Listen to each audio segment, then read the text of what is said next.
Então, algo que aparece de forma semi-regular, quando estamos analisando as várias guerras entre a Inglaterra e, mais tarde, a Grã-Bretanha, o Reino Unido e a França, que permeou grande parte do último milênio ou algo assim, por que exatamente a França teve tanta dificuldade em invadir a Inglaterra? Porque parece que a Inglaterra não tem tanta dificuldade assim em invadir a França. Veja a Guerra dos 100 Anos, por exemplo. Exércitos ingleses aparecem na França o tempo todo, apesar do fato de que a Inglaterra é de longe a menor, a menos populosa e até o início da Revolução Industrial, de longe a menos rica dos dois adversários. Se a Inglaterra invade a França com frequência, a França também deveria conseguir invadir a Inglaterra com a mesma frequência. E com a capacidade de, durante a maior parte do período entre o ano 1000 e o ano 2000, construir uma frota maior, ter um exército maior, talvez mais bem equipado e mais experiente.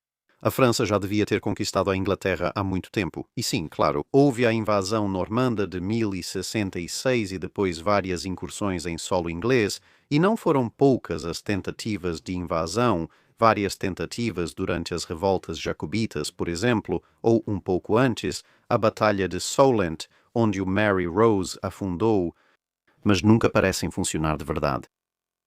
Bem, acontece que a resposta é bastante complexa e tudo tem a ver com o Canal da Mancha. E como isso afeta a forma como você pode empregar uma força naval? Porque, é claro, você precisa de uma marinha para poder transportar homens de um país para o outro. E isso se divide em vários problemas naturais que dificultam a capacidade da França de exercer sua força historicamente maior contra a Inglaterra. E esses são as correntes, a geografia, a geologia, o vento e Cherbourg. E vamos analisá-los nessa ordem, porque correntes, geografia e geologia, na verdade, estão todas interligadas. Então vamos considerar o Canal da Mancha. Obviamente, a linha costeira exata mudou um pouco ao longo dos últimos 1000 anos, com vários efeitos em vários portos, mas estamos analisando de forma mais geral o todo. Agora, claro, na França, o canal é chamado de La Manche, mas estamos falando em inglês, então vamos chamá-lo de canal. Então, o primeiro problema são as correntes. A corrente predominante no corpo principal do Canal da Mancha vai, falando de forma bem grosseira, do sudoeste para o nordeste. Então ela flui da entrada atlântica do canal, subindo em direção ao Estreito de Dover. Talvez seja mais preciso descrever como de oeste-sudoeste para leste-nordeste, mas você entendeu a ideia geral. Agora, existem algumas correntes um pouco diferentes nas aproximações ocidentais e no Estreito de Dover, especialmente dependendo do estágio da maré. Mas, de modo geral, a água está fluindo do Atlântico em direção ao Mar do Norte. E essa pequena diferença na direção das correntes em relação ao formato e à direção real do canal e, portanto, o alinhamento relativo das duas linhas costeiras é a causa fundamental de todos os problemas da França, porque esse pequeno desalinhamento natural das correntes faz com que a corrente atinja a costa sul do Reino Unido com um pouco mais de força do que a costa norte da França. Mas aí você também tem a geografia e a geologia desempenhando seu papel, e isso também se relaciona, em certa medida, com Cherbourg, no sentido de que a Península da Bretanha, que é o canto noroeste da França que avança para o Atlântico, bloqueia e desacelera ainda mais algumas dessas correntes predominantes que vêm do Atlântico. E isso significa que, de modo geral, você vai ter um pouco mais de erosão na costa do Reino Unido ou da Inglaterra e um pouco mais de deposição, de modo geral, na costa francesa. Agora, novamente, em áreas muito locais, isso pode ser um pouco diferente, mas muitas dessas diferenças locais geralmente se devem a coisas como sedimentos trazidos pelos rios que desaguam no canal, em vez do efeito amplo do próprio canal. Então, o que isso tem a ver com marinhas? Bem, tem mais especificamente a ver com portos, porque são os portos que dão suporte às marinhas. Então, isso significa que, de modo geral, a costa norte da França, pelo menos a costa francesa do canal, ao longo do tempo pôde acumular muito mais sedimentos, depósitos aluviais, ou seja, depósitos de silt, solo e areia fina, vindos de vários rios da costa norte da França, além de quaisquer depósitos marítimos que são trazidos pelas ondas. Por causa das várias correntes do canal, como elas obviamente entram numa área em que ficam mais lentas, o material mais pesado começa a se depositar, e assim a deposição ao largo da costa aumenta ainda mais. Combine isso então com o mar, que agora contém material relativamente fino, porque a maior parte do material mais grosso já foi depositada. Chegando à costa francesa em uma velocidade relativamente baixa, a erosão também é significativamente reduzida, e assim a linha costeira francesa tem uma inclinação muito suave em direção ao mar no canal por uma distância considerável, como você pode ver nesses gráficos. Enquanto do lado inglês do canal, você tem correntes marítimas que fluem mais rapidamente, muito mais próximas da costa, e, portanto, elas erodem a linha costeira muito mais rapidamente. E elas levam embora uma grande quantidade de depósitos aluviais, sem deixar muitos vestígios de material depositado, relativamente falando em comparação com a costa francesa. Agora, de uma perspectiva puramente geológica, as várias camadas de rocha e sedimento que compõem esta parte do mundo, o Reino Unido e a França, pelo menos na região do Canal, na verdade não são tão diferentes assim, especialmente à medida que você vai mais para o leste, onde eles ficam mais próximos um do outro. E são os efeitos variados dessas correntes graças à geografia que estão causando esse conjunto de circunstâncias tão diferentes em cada lado. Agora, uma das coisas que você pode perceber imediatamente ao olhar esse tipo de gráfico é: espere um minuto. Ainda há uma boa quantidade daquela cor que indica águas rasas ao largo da costa inglesa, e sim, realmente há. No entanto, você vai perceber imediatamente que a costa francesa é, de modo geral, muito mais suave novamente, porque sofreu uma erosão muito mais branda. A costa inglesa é muito mais recortada, e isso fica ainda mais evidente quando você aproxima o zoom em um mapa. Você vê que a costa inglesa é realmente bastante irregular, enquanto a costa do canal na França, na maioria das áreas, ainda é relativamente regular. Então, de onde vêm essas áreas de depósitos aluviais saindo da costa inglesa, se a corrente do canal deveria estar varrendo esses depósitos e erodindo a terra que traz esses sedimentos para o fundo do mar? Bem, parte do material é da própria linha costeira que está sendo erodida e depois depositada no fundo do mar, sendo gradualmente removida. Parte dele é depósito aluvial contínuo dos vários rios que desembocam na costa sul da Inglaterra. Mas a grande maioria, você vai notar, basicamente ocorre ao abrigo das várias pequenas penínsulas da costa inglesa. Quando você lembra que há uma corrente predominante vindo de oeste e sudoeste e indo para leste e nordeste, então de repente você percebe as áreas imediatamente à esquerda da maioria dessas penínsulas quase imediatamente vão para águas relativamente profundas ou têm uma área rasa muito limitada. Enquanto as áreas à direita ou a leste das penínsulas tendem a ter essas áreas de águas um pouco mais rasas. Então, essas penínsulas individuais estão essencialmente formando escudos como quebra-mares modernos para permitir a formação de um leito marinho em níveis graduais. Mas, em quase todos os casos, no momento em que esse leito marinho se estende para a corrente principal do canal, ele é erodido. E tudo isso tem um enorme efeito não só no número de portos, mas também no tipo de portos e na capacidade dos portos que você pode ter ao longo da costa do canal. Pelo menos sem uma intervenção maciça da geoengenharia humana, que começa a acontecer no século XIX. Falaremos mais sobre isso depois. Então, que tipo de portos você tem? Bem, na costa inglesa, isso significa que há várias áreas onde uma parte particularmente resistente da paisagem formou uma península. E formou uma dessas áreas um pouco abrigadas, e então você geralmente tem um rio, mas ocasionalmente uma inclusão de material muito macio que foi erodido para formar uma enseada sem muita presença de um rio, mas geralmente são rios. Você tende a ter um porto fluvial, então isso é uma cidade ou um porto que foi construído ao lado de um rio que também deságua no mar. E é por isso que tantos portos históricos ingleses na costa sul são algo, geralmente o nome do rio, seguido de mouth, porque é a foz do rio. Então, Plymouth, Falmouth, Exmouth, Portsmouth, Bournemouth, Dartmouth.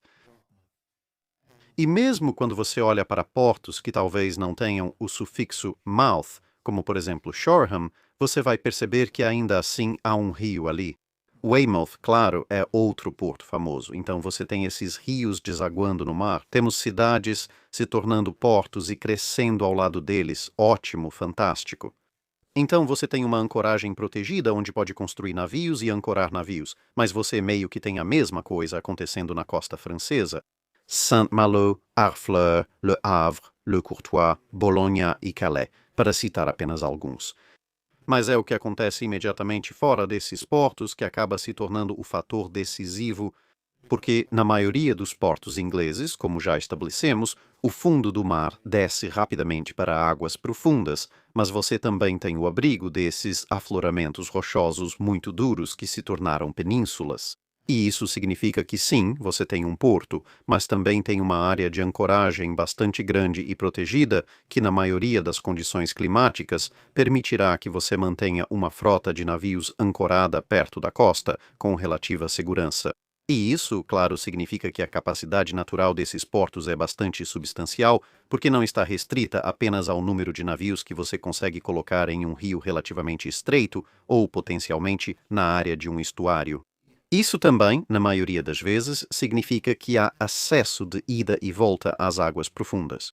Não apenas para ancorar grandes navios, mas também para transportar grandes navios até o mar a partir dos seus locais de construção e depois para o comércio e para a guerra, tendo acesso às águas profundas para navegar em ambos os sentidos. O Canal da Mancha fica relativamente perto e é fácil de alcançar, porque os rios que desaguam só precisam cortar um canal mais profundo através dos depósitos aluviais por um curto trecho. Pronto, você já está na parte principal do canal em profundidade. Então, se você olhar para Plymouth, por exemplo, que é um porto e base naval inglesa muito antiga e importante, você tem uma ancoragem relativamente boa formada em parte pela proteção oferecida por Ramhead ali no oeste. Mas mesmo antes de passar pela entrada do porto, definida por Dreyston e Rennie Point, você já está em águas bem profundas. Então isso significa, por exemplo, que quando a Armada Espanhola aparece, no momento em que você sai do porto de Plymouth, já consegue manobrar com relativa liberdade. Praticamente o único vento que vai te prender em Plymouth é um vento vindo de sul-sudoeste. Enquanto se formos quase diretamente para o sul até Saint-Malo, que seria o equivalente aproximado, você pode ver que, internamente, a área protegida do porto de Saint-Malo é bem rasa, exceto por um único canal que serpenteia para fora. E então, uma vez que você passa do ponto definido por Le Moulinet e Ile de Saint-Malo para o canal propriamente dito, você tem uma área extensa de águas muito rasas.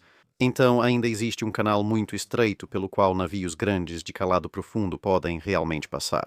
Então, uma frota de grandes navios de guerra à vela tentando partir de Saint-Malo vai sair da principal sombra de vento da terra e ainda estará em águas muito confinadas enquanto tenta chegar à parte principal do Canal da Mancha. E isso é muito arriscado porque, obviamente, se você tiver um vento predominante, digamos, vindo do oeste, ele vai constantemente tentar te empurrar para os bancos de areia e assim encalhar o navio. Então, suas oportunidades tanto de entrar quanto de sair de Saint-Malo quando você está operando a vela são muito mais restritas do que seriam se você estivesse tentando entrar ou sair de Plymouth. Agora, eventualmente você chega a uma área de águas mais profundas, mas claro, essa área de águas mais profundas é exposta e está longe de ser tão adequada como um fundeadouro importante para embarcações de grande porte. Você também vai notar que a área protegida total de Saint-Malo, seja ela profunda ou rasa, é um pouco menor do que a de Plymouth. E à medida que você sobe pela costa inglesa, vai ver esse padrão se repetir com variações na maioria dos portos ingleses. Haverá uma área protegida relativamente grande que é protegida diretamente pela terra, com uma quantidade considerável de águas profundas, permitindo acesso relativamente rápido às águas mais profundas do canal principal. E essas águas mais profundas, por sua vez, geralmente estão de alguma forma protegidas contra as correntes e os ventos, o que significa que você pode ter uma frota considerável ancorada fora do porto, se quiser. Enquanto a maioria dos portos franceses tende a ter áreas de porto relativamente pequenas e fechadas em comparação com a maioria dos portos ingleses, a profundidade da água nesses portos é bastante rasa. E então você precisa vencer um trecho de águas rasas. E então, uma vez que você chega à água profunda, devido ao perfil relativamente uniforme da costa francesa, essa água profunda é muito aberta e exposta e, portanto, não é adequada para a ancoragem de longo prazo. Você vê isso, por exemplo, na época da Armada Espanhola. A Armada vai ancorar ao largo de Calais. E sim, há água onde eles podem ancorar ao largo de Calais, mas eles sabem imediatamente que é uma ancoragem muito exposta e não adequada para uso prolongado. Claro, o fato de que navios incendiários aparecem logo após eles ancorarem não ajuda em nada, mas eles nunca ficariam lá por muito tempo. Então você pode pensar, bem, portanto, a costa inglesa deveria ser um centro de atividade marítima e a costa francesa deveria ser um deserto. Não exatamente, pois em táticas militares são necessários navios maiores e de calado mais profundo para serem navios de guerra ou grandes navios de transporte. Se você está a trabalhar com comércio costeiro ou pesca, isso geralmente requer navios e barcos menores e de calado mais raso. E nesses casos, eles podem realmente prosperar nesses ambientes de águas rasas porque, primeiro, estão relativamente seguros de ataques de grandes e pesados navios de guerra projetados para o oceano aberto. Segundo, as águas rasas tendem a ser bastante abundantes em vida marinha, especialmente para atividades como a pesca. E terceiro, obviamente, águas mais calmas facilitam a navegação. E assim, a costa francesa do canal historicamente prosperou, mas prosperou principalmente como uma área comercial para a economia local e, em alguns lugares, como Le Havre, como um centro de comércio mais internacional. Enquanto do lado inglês, esse tipo de ambiente de águas rasas e calmas era muito limitado. Mas você tinha, pelo menos em termos comerciais, mais oportunidades para navios maiores fazerem grandes viagens internacionais. E então, navalmente falando, assim que os navios de guerra passam a ter um tamanho considerável, a Inglaterra tem muito mais lugares para basear navios de guerra no canal, tanto para sua própria defesa quanto para ataques à França, do que a própria França. Então isso explica parcialmente a conquista normanda. Além do fato de que a costa inglesa estava essencialmente indefesa porque o exército de Haroldo estava todo no norte, o tipo de navio usado no período normando era relativamente pequeno e com calado raso. Por isso, muitos desses problemas não se aplicavam a eles. Mas mesmo já nos séculos XIII e XIV, quando começam a surgir hulks, cogs e todos os tipos de outros navios medievais, o número de lugares na costa francesa do Canal da Mancha que podiam abrigar grandes quantidades de navios grandes estava ficando muito limitado. E essas correntes, no final das contas, e a geografia e geologia associadas que resultam disso também têm um papel importante. Por quê? Há muitas incursões inglesas na França, mas poucas francesas na Inglaterra, exceto quando são convidadas ou permitidas. E isso é porque a costa inglesa, sendo um pouco mais erodida, acaba ficando cheia de penhascos, muito rochosa, muito irregular, e por isso não há muitos lugares onde você possa desembarcar. Preciso fazer outro vídeo só para explicar por que desembarcar na costa sudeste da Inglaterra costuma ser péssima ideia, principalmente por causa das correntes, da geografia costeira e também da geografia interna da região. Por isso será um vídeo separado. Mas mesmo ao longo das partes central e oeste da costa do Canal da Mancha, simplesmente não há muitos lugares onde você realmente possa desembarcar. Claro, há praias por todo lado, mas na maioria delas você encontrará um grande penhasco sem como subir.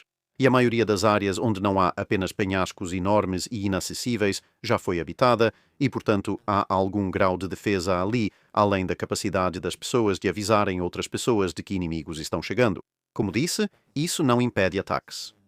Durante o período dos Cinque Ports, no início da Idade Média, ocorreram até queimas de cidades, mas eram incursões pontuais, não invasões em larga escala.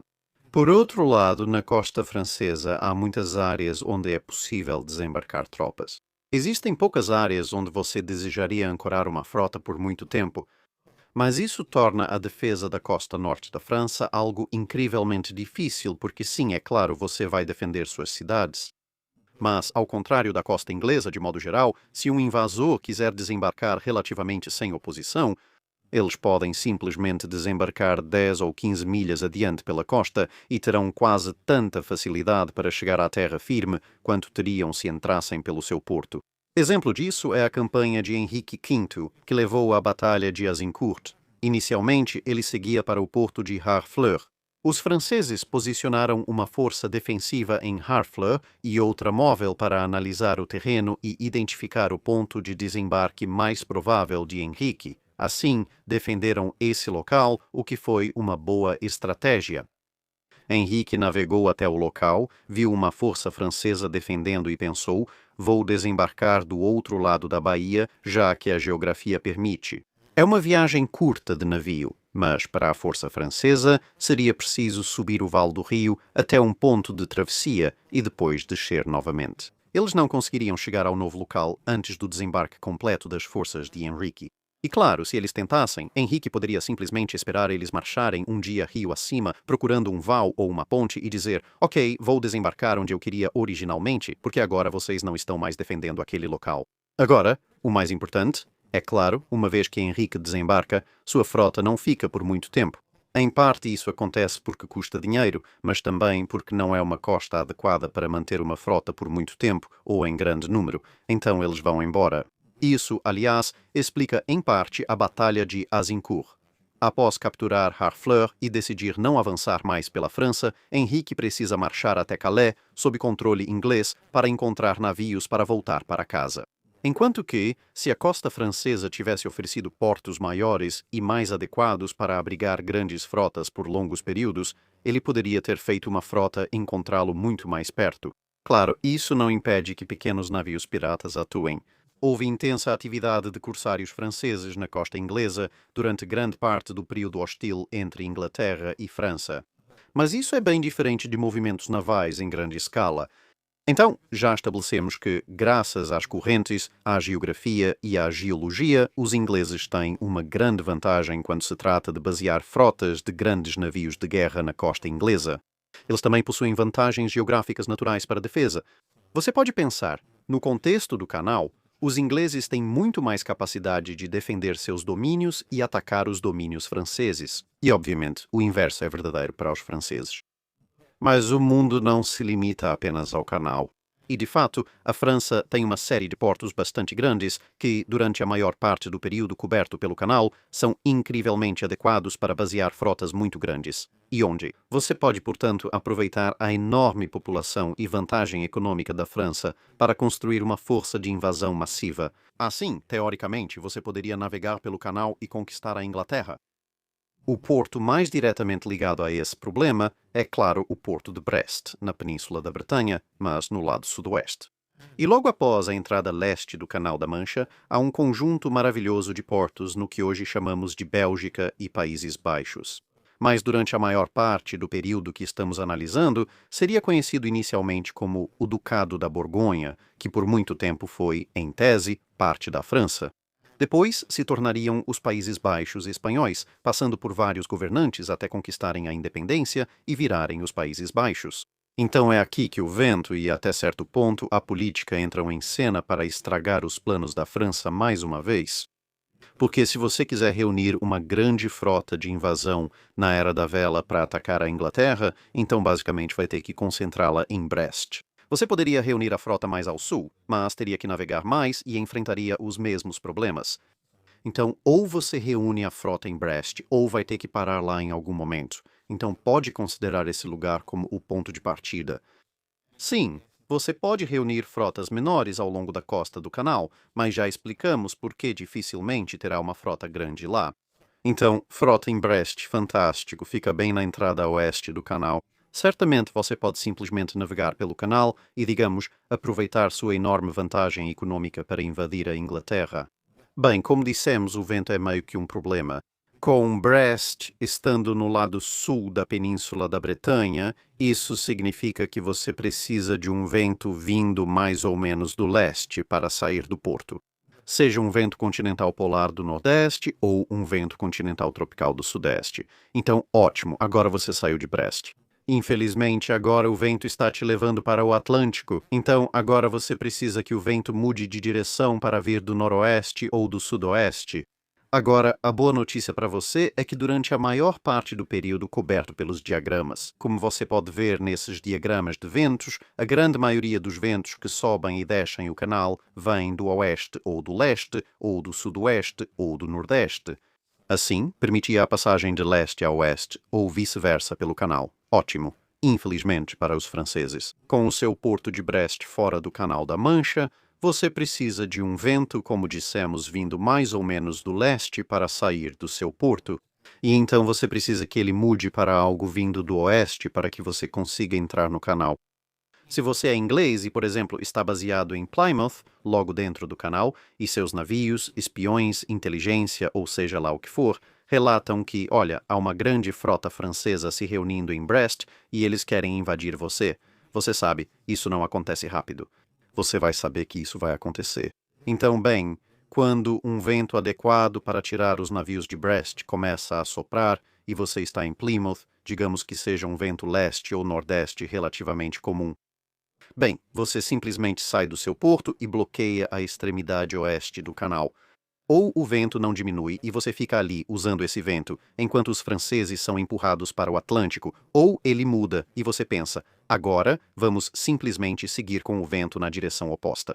E quando a frota francesa aparece, bem, sua frota agora está defendendo o canal e eles têm que lutar para passar.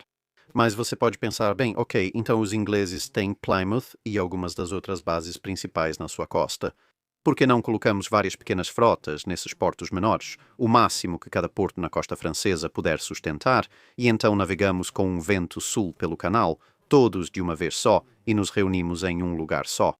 Bem, além do fato de que várias pequenas frotas individuais em vários pequenos portos individuais convidam os ingleses e depois os britânicos a simplesmente virem e destruí-las. Mais especificamente, o outro problema é que, sim, um vento sul prenderia as forças inglesas no lugar, mas você raramente tem um vento sul no canal, e ele não é muito previsível. Os ventos principais que passam pelo canal, como vimos pelos gráficos dos ventos, são quase totalmente do sudoeste ou do nordeste, ou do leste e do oeste. E quando eles vêm de qualquer outro lugar, vêm do sudeste, vindo meio que do Mediterrâneo Central, passando pela Itália e pela parte inferior da Alemanha, e depois atravessando o nordeste da França. Ou eles vêm do noroeste, de uma direção vaga da Islândia. Agora, nós mencionamos os Países Baixos, os holandeses da Borgonha, seja lá como isso era chamado em diferentes momentos. Você pode perguntar, por que os franceses não tentaram controlar isso? Tentaram sim. Mas todos os outros estavam decididos a impedir que isso acontecesse. Quero dizer, obviamente, os locais tinham algumas opiniões sobre não serem governados por outras pessoas, e foi assim que surgiram os Países Baixos. Mas mesmo antes disso, os borgonheses já tinham bons laços comerciais com os ingleses e com outras nações. E então, durante a maior parte da Idade Média, você tem conflitos bastante significativos entre os Armagnacs, considerados franceses clássicos, e os borgonheses, que também querem o comando e se opõem aos Armagnacs. Eles não se gostam porque um está no comando e o outro não. E, obviamente, quem não está no comando acha que deveria ser o contrário. E vamos dizer que os ingleses ficaram muito felizes em exacerbar esse conjunto específico de tensões, porque a área hoje conhecida como os Países Baixos é realmente o único ponto fraco da Inglaterra quando se trata do canal e das áreas adjacentes. Porque o Escalda, Antuérpia, etc., têm vários portos de águas profundas muito bons, que podem abrigar muitos e muitos navios. Sim, é um pouco raso nas aproximações, mas ainda dá para navegar bem por lá. E mais importante ainda, ele está alinhado com os ventos sudeste. Então, se houver um vento sudeste ou leste, ou seja, um vento vindo do sudeste ou do leste, é relativamente fácil sair navegando do Escalda, e então é um trajeto relativamente curto indo para o oeste até chegar à Inglaterra. E o grande problema que a Inglaterra teria nesse caso é esse. Se você tiver, digamos, só para argumentar, um vento vindo do oeste, ou, para ser honesto, até mesmo um vento vindo do nordeste, isso levaria uma frota que está saindo do Escalda direto para a Inglaterra, e ao mesmo tempo isso vai prender as forças inglesas no lugar. A grande base naval de Chatham, no Medway e na Ancoragem Norte. Isso significa que você tem que contornar Kent para defender a costa sul. Mas um vento nordeste ou leste vai te prender e impedir que faça isso, ou teria que zigue-zaguear muito, e nesse caso a frota inimiga já teria passado por você. E qualquer navio que esteja no canal teria que sair de suas bases e, novamente, zigue-zaguear bastante. Não é necessário esperar uma mudança de vento como você teria que fazer se estivesse saindo de Brest. E o outro grande problema que os ingleses enfrentam é que, além de Dover, quando você vai muito a leste da região de Portsmouth-Brighton, como o canal começa a se estreitar, você começa a ter relativamente falando, comparado às partes central e oeste da costa do Canal da Mancha, uma costa um pouco mais regular, mas bem escarpada. Ou seja, em termos de conseguir estabelecer grandes portos, na verdade é muito semelhante aos problemas que os franceses têm. Não é exatamente a mesma coisa, porque na verdade você tem uma erosão excessiva em vez de uma deposição excessiva. Apesar da proximidade com a França e dos históricos 5 portos, havia portos comerciais muito ativos nessa área. Na era clássica da navegação à vela, muitos desses portos já estavam tão assoreados que deixaram de ser portos e viraram cidades no interior. E você pode pensar, mas o assunto era erosão. Sim, bem, o problema é que a erosão muda o curso dos rios. E isso, por sua vez, muda as rotas de deposição. E também, à medida que várias partes da Terra são erodidas, partes que antes eram protegidas agora não são mais e acabam sendo desgastadas. Partes antes desgastadas agora podem estar protegidas por rochas caídas, transportadas ou pela mudança no perfil da linha costeira. Então, esses portos menores, primeiro, em alguns casos, nem existem, e segundo, não são realmente capazes de suportar grandes frotas que poderiam defender imediatamente contra uma frota saindo do Escalda, impulsionada por um vento vindo do leste em direção ao oeste. E por isso é do interesse da Grã-Bretanha, e antes dela da Inglaterra, garantir que essa área específica da costa do norte da Europa não fique nas mãos da França. Eles não se importam muito com quem está no controle, desde que não sejam os franceses. Pode ser os borgonheses, desde que estejam em conflito com os Armagnacs e não apoiem invasão à Inglaterra. E, claro, manter boas relações comerciais com eles, porque isso torna meio contra-intuitivo atacar seu maior parceiro comercial. E então, quando eles se tornam os Países Baixos e espanhóis, bem, isso não é bom porque os espanhóis podem tentar alguma coisa. De fato, era isso que os espanhóis estavam pensando em fazer com a armada. Mas os espanhóis têm menos chances de te atacar que os franceses. E então, quando os Países Baixos conquistam sua independência, que claro, a Grã-Bretanha ou a Inglaterra na época apoia muito, então, bem, agora que os holandeses estão ocupando a área, esse é o melhor ponto de partida para uma invasão contra você. Mas eles já têm problemas com inimigos terrestres e uma população pequena, então não oferecem risco de invasão para você. Assim, isso nos leva a Cherbourg, já mencionada antes, que será o ponto de encerramento. Então, por que Cherbourg, ou mais corretamente, a Península de Cherbourg, faz parte do problema? Bem, à medida que você avança pela costa, se a Península de Cherbourg não estivesse lá, se alguma mão divina viesse e a apagasse, é bem plausível que as correntes costeiras ao longo do canal realmente começariam a se aproximar cada vez mais da costa francesa. Ganhariam um pouco de velocidade e, assim, você poderia acabar na área a leste de Caen e talvez a oeste de Boulogne, com uma situação que é, na verdade, semelhante à costa do Canal da Mancha, de, digamos, Portsmouth indo para o oeste. Mas aquela grande península de Cherbourg significa que, bem, há outro enorme efeito de sombra terrestre, e isso aumenta e agrava os problemas da costa francesa, muito suave, inclinada e de grande deposição. E quanto à própria Cherbourg, você pode perguntar, quero dizer, é um porto importante hoje em dia. Por que os franceses não desenvolveram isso muito antes? Bem, o grande problema de Cherbourg é que ela exige aquela engenharia humana em larga escala de que falamos anteriormente. Ela ficava bem na ponta da península de Cherbourg. Por isso, apesar de avançar muito no canal, as correntes são fortes. E assim, o terreno geral da península de Cherbourg, em termos de linha costeira, se assemelha muito mais à costa da Inglaterra do outro lado do canal. Nessa área bem no topo, onde fica a cidade de Cherbourg, hoje em dia ela é bastante varrida pela correnteza, então você tem acesso relativamente próximo a águas profundas, e o Cabo de La Hague, na extremidade oeste, oferece alguma proteção contra o vento e as ondas. Há alguma área segura de ancoragem ao largo em águas profundas.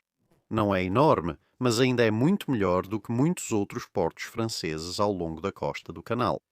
Mas o problema é que Ladivet, o pequeno rio que deságua no mar em Cherbourg, não é exatamente o maior ou mais impressionante rio do mundo. É só grande o suficiente para transportar lodo até a região, mas não grande o bastante para realmente esculpir um canal até as águas profundas, mesmo que as águas profundas estejam relativamente próximas da costa. E assim, embora Cherbourg tenha, como cidade, uma história relativamente longa, como porto importante, não tem uma história particularmente longa. Porque era um lugar muito assoreado, então apenas embarcações menores podiam ir e vir da histórica Cherbourg, mesmo com aquela água profunda tentadora logo ao largo. Simplesmente não havia um canal ligando Cherbourg a ela.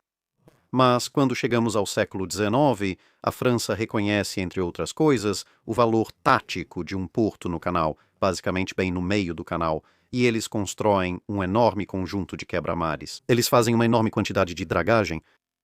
De repente, Cherbourg vira base naval importante. O fato de ficar praticamente em frente a Portsmouth e à ilha de Wight e graças à península, um pouco mais perto que a média da costa francesa, não passa despercebido, especialmente pelos britânicos.